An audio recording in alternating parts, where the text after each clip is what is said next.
Part 1. You will hear a conversation between a man and a woman discussing a mobile phone contract. First, you have some time to look at questions 1 to 5.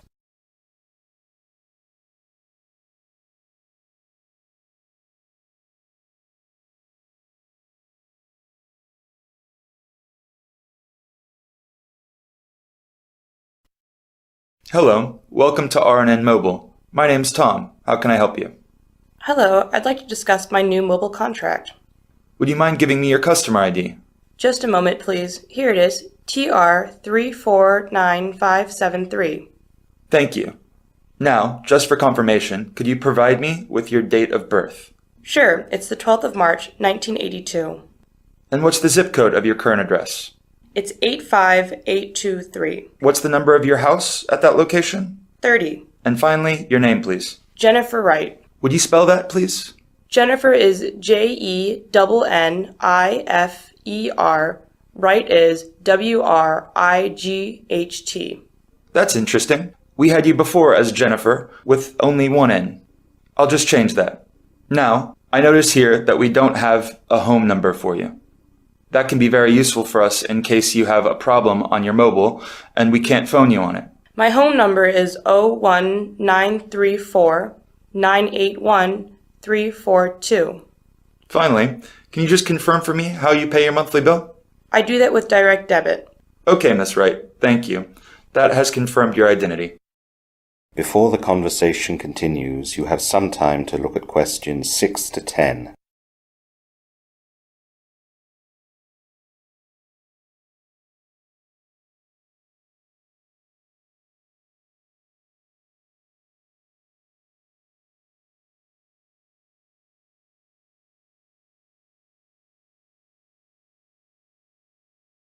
Now listen carefully and answer questions 6 to 10.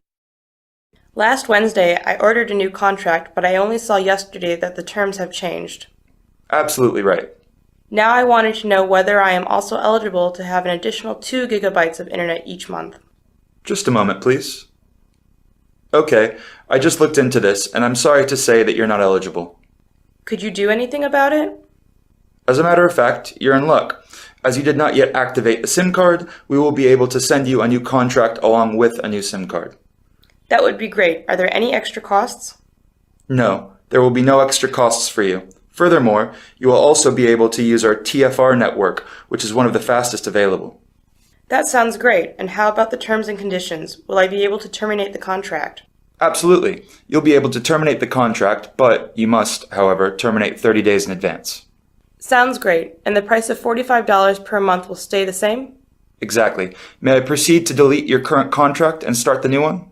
Absolutely. Could I also order a new mobile telephone? Yes, you will be able to do that on our website. I'll send you an email with the link to our online store. I've now also changed your contract. You'll be able to reauthorize your payment, so you'll just need to sign here, please. That's it. Can I help you in any other way? No, that's all. Thank you very much. You're welcome. Have a great day. That is the end of Part 1. You now have half a minute to check your answers to Part 1.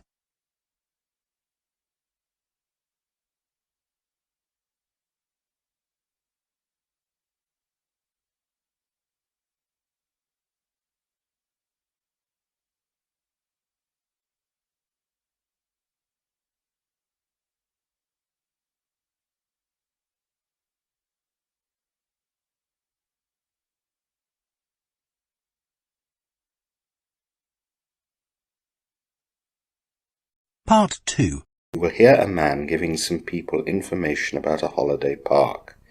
First, you have some time to look at questions 11 to 15.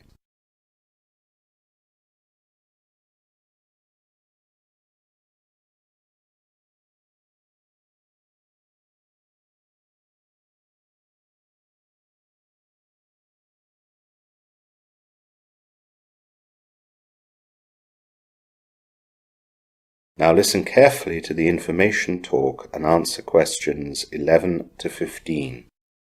Good morning everyone, I'm Mr. Jenkins. I'd like to welcome you all today to our holiday park. Now you've all just spent the first night in your rooms and I hope you had a restful night. What I'd like to do is to tell you a little bit about the holiday park and what we have on offer for you. As you may be aware, right now we're at the Central Coffee Bar in the holiday park's main building, which is known as the Johnson Building. This is a large building in the very centre of the park. The coffee bar here is open every day from 6 a.m. until 8 p.m. It serves coffees, teas and other infusions, along with a variety of cold drinks and hot and cold snacks. It does not serve proper meals. For that, you'll need to go to one of our other restaurants, such as our pizzeria, French bistro, or Asian street cafe elsewhere in the park. More of that later. Also available in this building is the main reception. If you have any questions about the park, just go there and speak to our receptionists. One exception to this is anything to do with money. If you need to pay any bills or inquire about any costs, you'll need to go to the finance office, which is in a separate building 200 metres down the drive towards the main entrance. The maintenance team are also based there, so go there if there's anything wrong in your rooms or if you see anything faulty in the park. Back to where we are now. On the second floor, you'll find the First Aid Centre, which has a lovely view of the lake, and our cinema, which can be seen at the far end of the lake. There, we show old and new movies that hopefully appeal to all ages and tastes. The First Aid Centre has a nurse on duty 24 hours a day. The nurse can also get you to the doctor's surgery around half an hour away if there's anything she can't deal with. The rest of the second floor is taken up with various administration offices.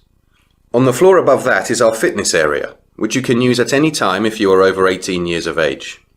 The fitness area does not include our saunas, steam rooms and treatment areas, which are found next to the main swimming pool. In the fitness area, you can work out on your own or book a session with one of our instructors. If you're feeling lazy, just go to our internet cafe, which is next to the fitness area. You can comfortably surf the net with a hot chocolate while watching the more motivated people work out.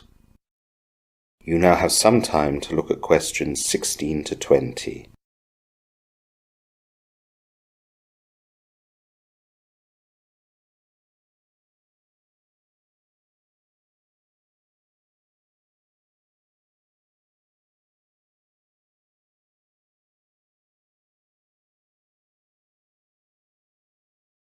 Now listen to the rest of the information talk and answer questions 16 to 20.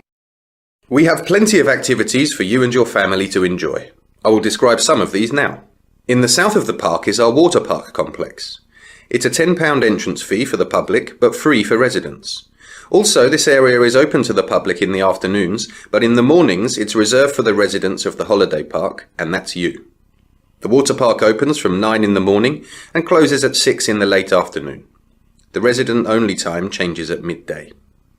We also have a mini-golf, which is open from 9 a.m. to 6 p.m. You don't need to own any equipment, just turn up and we'll supply everything.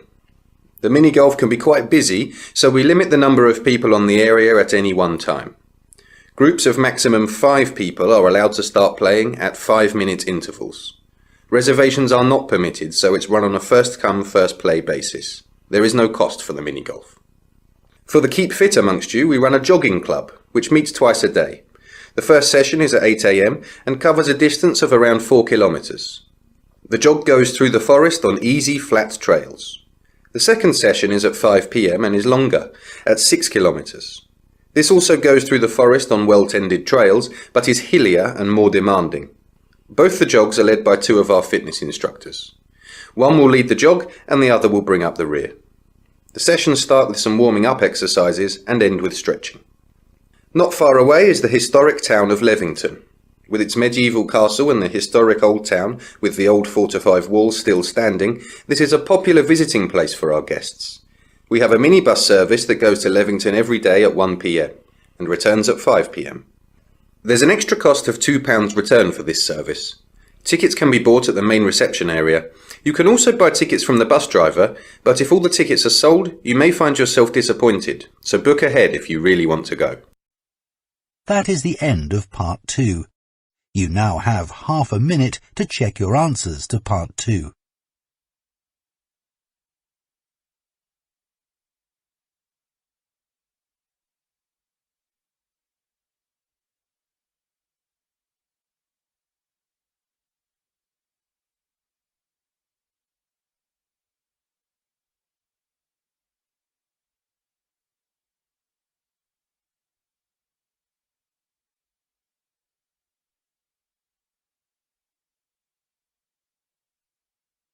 Part 3. You will hear a student giving his presentation and interacting with his university teacher. First, you have some time to look at questions 21 to 25.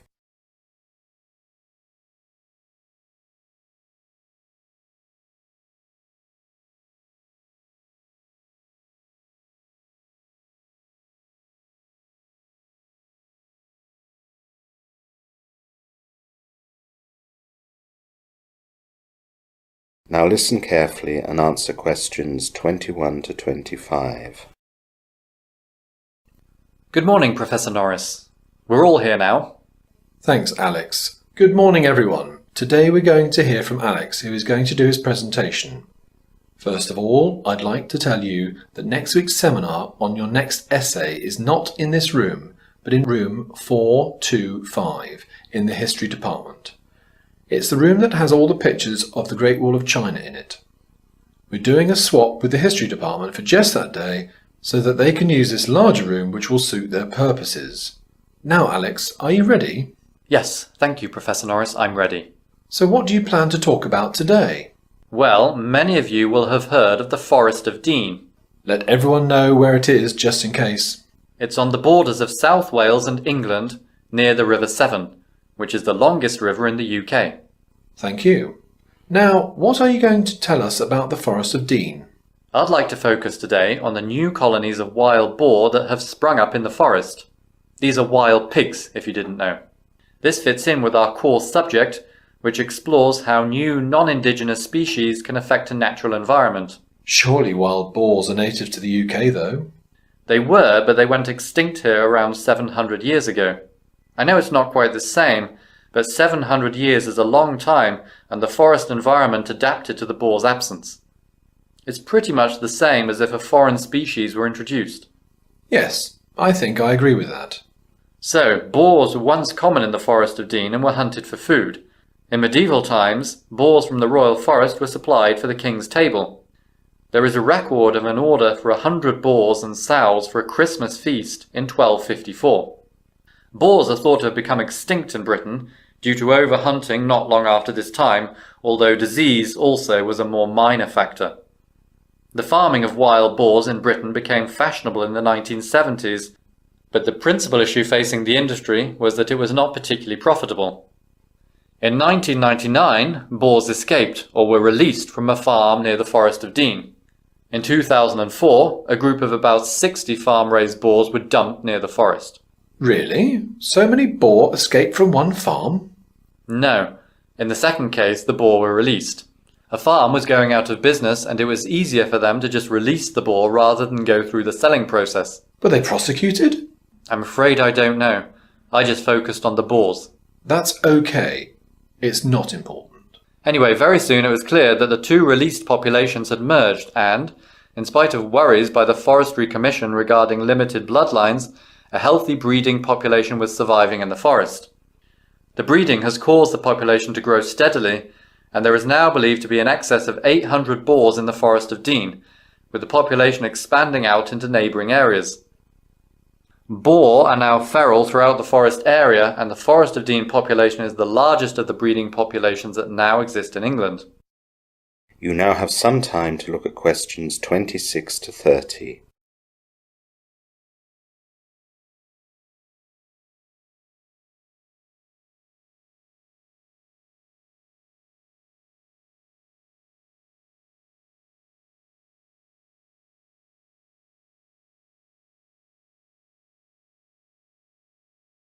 Now listen to the rest of the presentation and answer questions 26 to 30. The problem with the released and breeding wild boars in the Forest of Dean is that the population is getting too large. Who is actually responsible for controlling the population? That's an interesting legal point. Once the animals escaped, the government's position is that free-roaming wild boars are feral wild animals and as such do not belong to anyone, and that responsibility for managing wild boars rests with the landowner. Thus, feral wild boars have the status of a wild animal, such as wild deer and foxes. What will happen to the excess numbers then? Well, many people feel that the numbers are not a problem. Although there are stories of wild boars being dangerous, Locals next to the Forest of Dean say this is not the case. When wild boars are disturbed by walkers, the tendency is for one of the larger sows to position themselves between the walkers and the young, often accompanied by much snorting, whilst the family group leads the young to safety. Once the family has moved off, the defending sow will usually suddenly turn and run off to rejoin the group.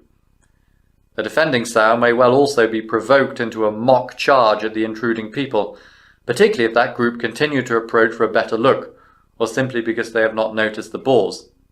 Male boars can be more aggressive, but so far there are only stories of dogs being chased.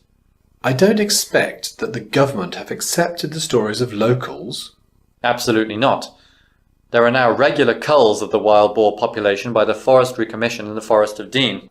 Forest rangers on specific days go out and destroy carefully selected numbers of the animals. The problem is that animal rights activists object to the culls and try to disrupt them. Can't the forest just be closed on cull days? No, the forest is open land. The activists know that the forest rangers conducting the cull have to stay close to big paths, so that they can bring vehicles to move the dead carcasses of the animals away. The activists just divide the forest up and watch over the big paths and make lots of noise and move bait. Are the activists successful? To a certain extent, yes. It's a big forest and they can't be everywhere, but they create enough disruption that they have spoiled quite a few of the planned cull days. The forest rangers are quite annoyed about this and point out that the large numbers of wild boar can affect the lives of other inhabitants of the forest. The forest rangers haven't given up though, and they now keep the cull dates secret and try and catch the activists unprepared. That is the end of part 3. You now have half a minute to check your answers to part 3.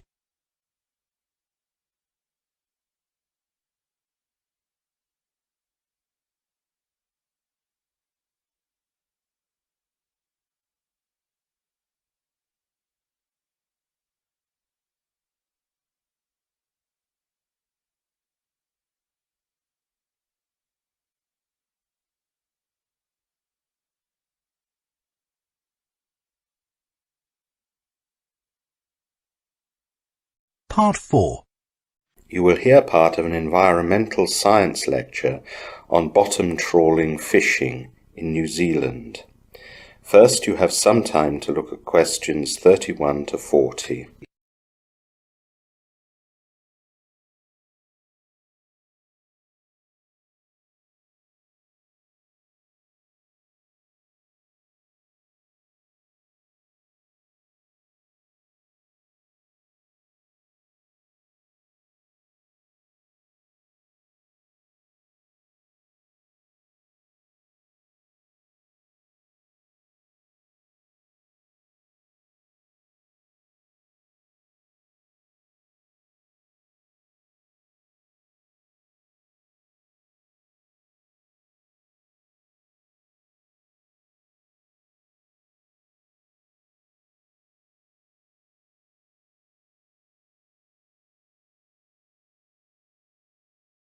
Now listen carefully and answer questions 31 to 40. Good morning. Today in this Environmental Sciences lecture, we're going to look at bottom trawling, and we will focus this time on our own waters here in New Zealand. The area of ocean and seabed out to 200 nautical miles from New Zealand's coastline is called the Exclusive Economic Zone, or EEZ. This area covers approximately 3.9 million square kilometres and is the 5th largest EEZ in the world. The depth of the sea within this area can extend to 10,000 metres. The marine landscapes within New Zealand's EEZ include spectacular underwater mountains, valleys, geysers and muddy flats. These are home to coral, sponges and other unique forms of marine life.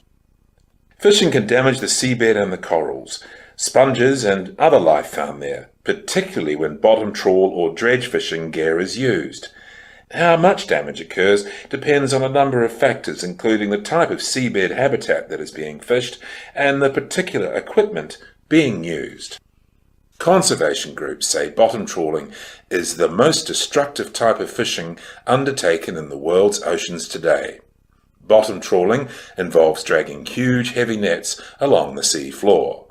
Large metal plates and rubber wheels attached to these nets move along the bottom and crush nearly everything in their path. The bottom trawling net indiscriminately catches every life and object it encounters. Thus, many creatures end up mistakenly caught and thrown overboard, dead or dying, including endangered fish and even vulnerable deep-sea corals, which can live for several hundred years. This collateral damage, which is known as the bycatch, can amount to 90% of a trawl's total catch. Conservationists claim that all evidence indicates that deep water life forms are very slow to recover from such damage, taking decades to hundreds of years if they recover at all. Commercial fishing companies, not surprisingly, tell a different story.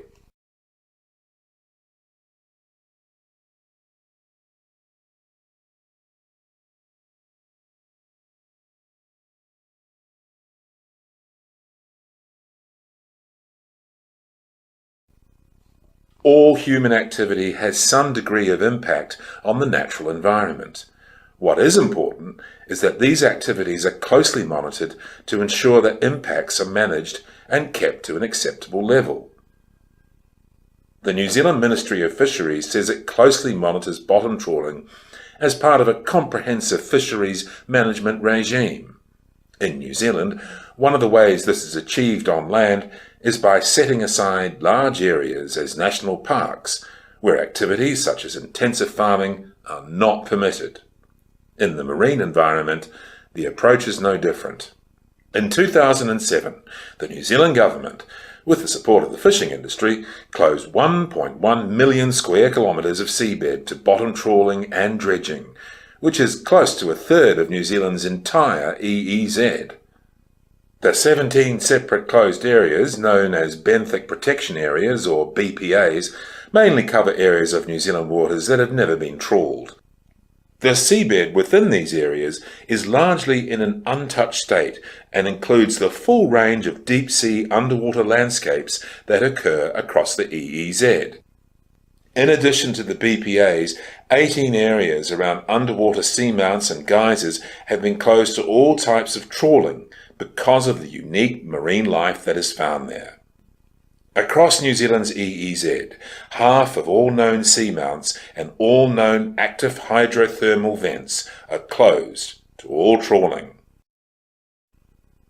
In addition to the BPAs, the New Zealand Ministry of Fisheries says most of the New Zealand EEZ is deeper than 1,250 metres, and there is very little bottom trawling below that depth in New Zealand. Scientists have recently calculated that in excess of 91% of the New Zealand EEZ has never been bottom trawled. Finally, the New Zealand Ministry of Fisheries says it also regularly monitors where fishing vessels have operated and the type and quantity of marine species, such as corals and sponges, which are caught. New Zealand claims it is a world leader in successfully managing the effects that bottom trawling has on the seabed, closing one of the largest areas of marine space to bottom trawling in the world. Conservation groups are not happy with the New Zealand government, though. They say that the ban doesn't extend to all vulnerable ecosystems and that some of the areas covered have already been fished out or are too deep to bottom trawl anyway. Of course, 1/3 protection that the New Zealand government is so proud of leaves the 2/3 unprotected, and even if 1/3 of a particular environment is protected, the damage inflicted in the other 2/3 does have an impact on the rest. Conservation groups say the only real way to protect the seabeds is to ban bottom trawling altogether, and that if this means that consumers have to pay more for their fish, then this is a reasonable price to pay to preserve the underwater environment surrounding New Zealand. A final, less noticed effect, but extremely important nonetheless, is that small community economies are affected, as their fishermen's catch sizes are strongly affected by the enormous takes of industrial trawlers. That is the end of part 4. You now have half a minute to check your answers.